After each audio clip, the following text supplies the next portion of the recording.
system, you run just shy of 522. You have a couple areas left, but you got your 520 on hand. You can use some microfibers to finish out the job. I'll show actually how it thickens the product here in 1 second. I gotta get some coating available, so I'll jump right on over to the adhesion test. This is an adhesion test pad. Anytime you go do a job and you're going to install a coating to the roof and you're questioning whether or not the product's going to stick to the roof, you'll want to do an adhesion test. If it's factory painted metal, prior coated, TPO, brand new looking single plies, you'll want to check to make sure you get good adhesion with your coating. And what you'll want to use is the base product of whatever system you're looking to install. So if you're doing the Urasil, you'd want to do it with the 520. If you're doing a straight silicone system, you could do it with the primer and the silicone. So that way, if your silicone fails and you see that you need to use a primer, then you already have the test right there. But to do an adhesion test, give us a call. We'll send you a quart sample of whatever product you need. If you don't have any on hand, the kit will also include a 2-inch chip brush, the instructions on how to do the adhesion test kit, 3 strips of fabric, and a wet mill gauge. The reason we send you 3 strips of fabric is, one, preferably you can do 3 tests separately, like just throughout the roof. Make sure you have adhesion throughout. You could do them all at one spot, but you know, it's good to test other areas.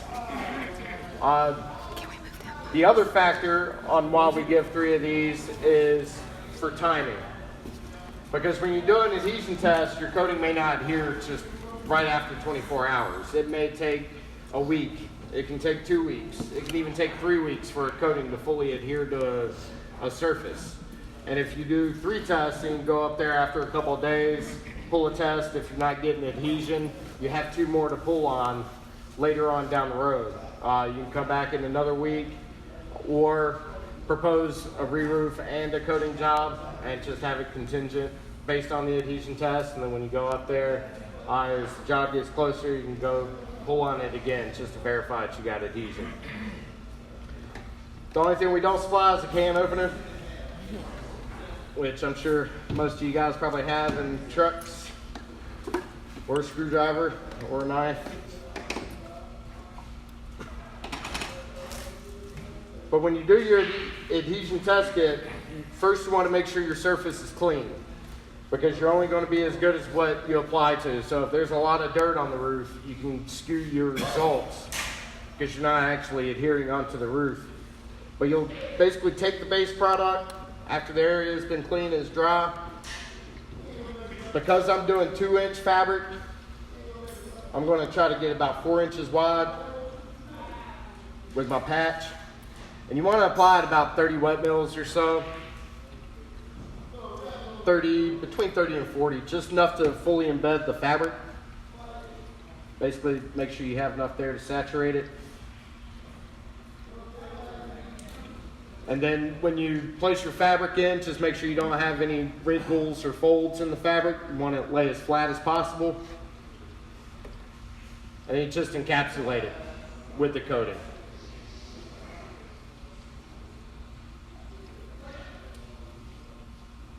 Now on a roof, what you would want to do is weigh down the tail end of the fabric, because the last thing you want to do is walk away. The wind blows and your fabric goes right back into your coating. You want to be able to have something to grab onto when you go back up there later on to actually do the pull test. You could also look at possibly looping the tail back into the coating as well to create like a little hook that you can latch onto as well. That's another method that kind of works. So after about a week, you go up there and your coatings are dry. It's time to do your pull test. Thank you. When you go to do your pull test, we do advise having a fish scale on hand. So that way, if it's kind of questionable if you got adhesion You can check the resistance, and when you're checking the resistance, you're going to connect up your fish scale to a loop in your fabric.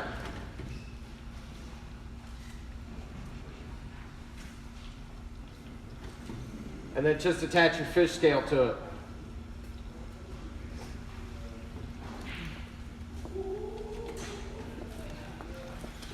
You don't necessarily have to do this right before you go to pull it. You can just pull it. If you go to pull it and it starts coming clean and you get little resistance like that, that's when you need to check it with a fish scale.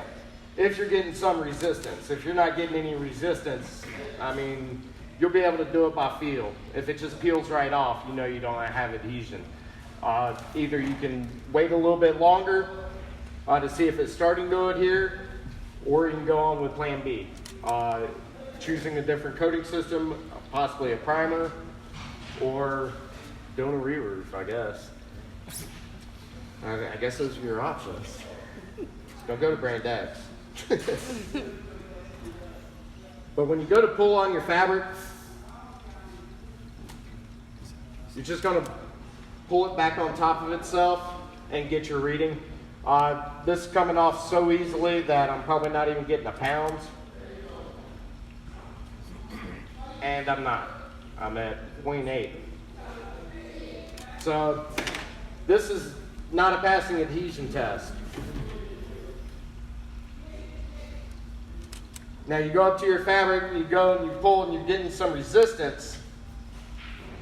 And in this case, it's still coming off clean, but you can tell by the stretch of the fabric I'm getting enough resistance there. And now the coating's starting to split.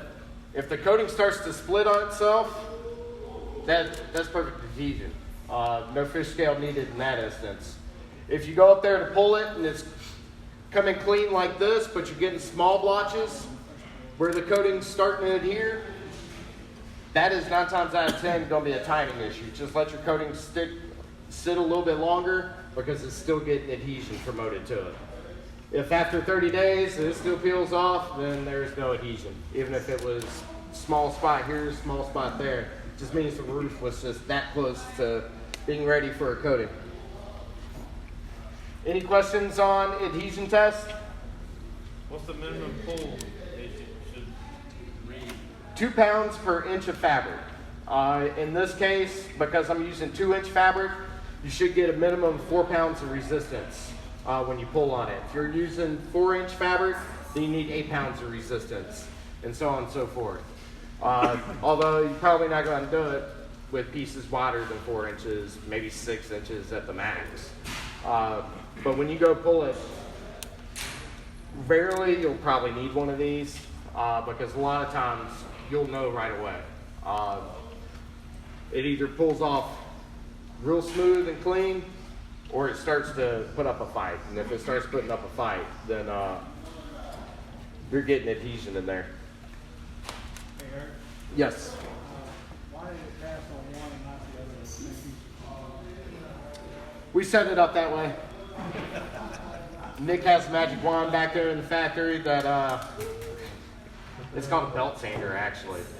We sanded down one part of the new EPDM to get adhesion to it. Brand new EPDM, your coatings will look like this, unless you get a good etcher or a primer to prep the surface. But if the substrate's brand new, coatings don't like to stick to brand new single plies and EPDMs, especially TPO. TPO definitely has to sit for a little bit before it'll accept the coating.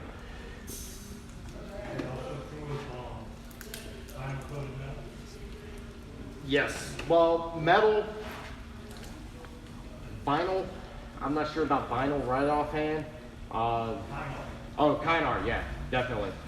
Coatings, that's why we always recommend if you're dealing with a factory painted metal roof to do an adhesion test. Because it can be Kynar, it could be just a normal Facto Bake paint that they're using. One has great adhesion, one doesn't. That's one of the main reasons we do recommend adhesion tests. Even primer, we may have issues with primer on one of those. Now that I have some 520 open,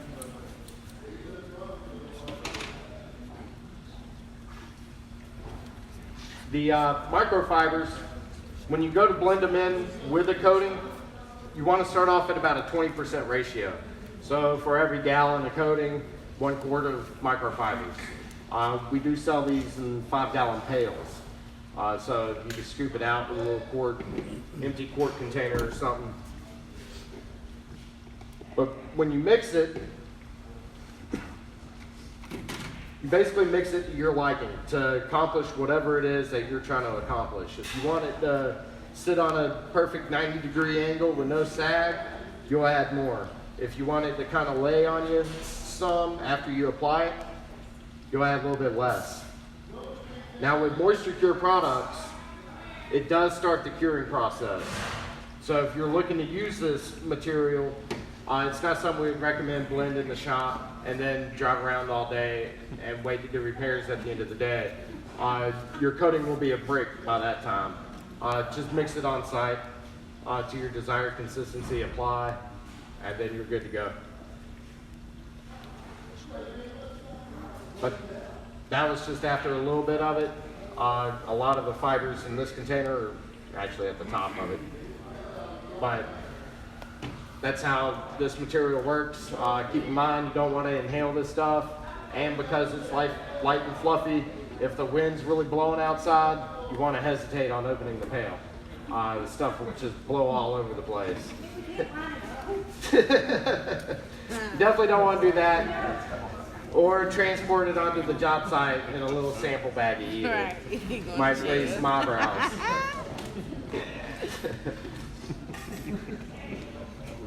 Any questions about microfibers? All right, I'm going to go ahead and move on to Terminator. Terminator 622, 624. It's one of our newest products that we started offering. It's a siliconized urethane. Basically what that means, chemically, it's really good. I'm not a chemist. I won't be able to tell you all the ins and outs of it. But it's as durable as urethane, and it will adhere to silicone. And silicone will adhere to it. Another great thing about this product is it can be applied underwater. Unlike a straight urethane, which will give you rainbows in your water, this provides no rainbows. And that's one of the best things we love about this material is if you get a call while it's raining and somebody has a leak, you can use this product in the rain. Send somebody out there, plug up their hole until a nice sunny day, and it can be done correctly. Or if you have, say, a roof, you go up there and they have little patches of silicone from prior repairs, and you don't want to sit there and have the hassle of avoiding those little spots while you're installing a coating system. If it's a small area, you can use this stuff to just kind of bridge the gap. If you're installing like a uracil system or something, just put a little thin pass over it, and then that way your guys can install without any worry that they're going over the wrong products. And not to mention, it adheres to basically all the substrates we tested on, the most common roofing ones, your modified, single plies, metal. So it is available in caulk tubes. It's the only product we offer that comes in caulk tubes. So that way, if you do have to do a repair, you're not wasting a whole pail. The 622 is available in 2-gallon pails. And if you do open up a pail to do a small repair, put the lid back on it. The pail will actually last for quite a while. I've opened them in the warehouse. Any test that I do, I'm only using about as much material as I did there to do the adhesion test demo. After about 2 months, I only had about an inch layer of cureness on top of the Terminator. If that does happen, don't throw that away. If you use it again, just save it. Pull it off to the side, use what you're going to use, put it back in on top of it, and that'll help slow down the cure process for the remaining of the product. But to apply it, it's just like any mastic. If you're using a brush, or basically using it out of a pail, you can use a brush, you can use trawl. Sometimes this stuff, the 622 can be real thick. This stuff can get thick on you too if it's been previously used. 2 basically popsicle sticks.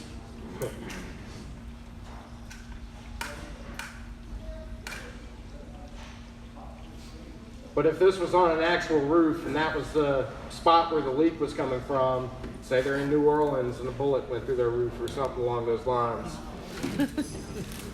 Once you find the area where it's leaking at and you're using a caulk gun, just put as much down as you want and then just feather it out.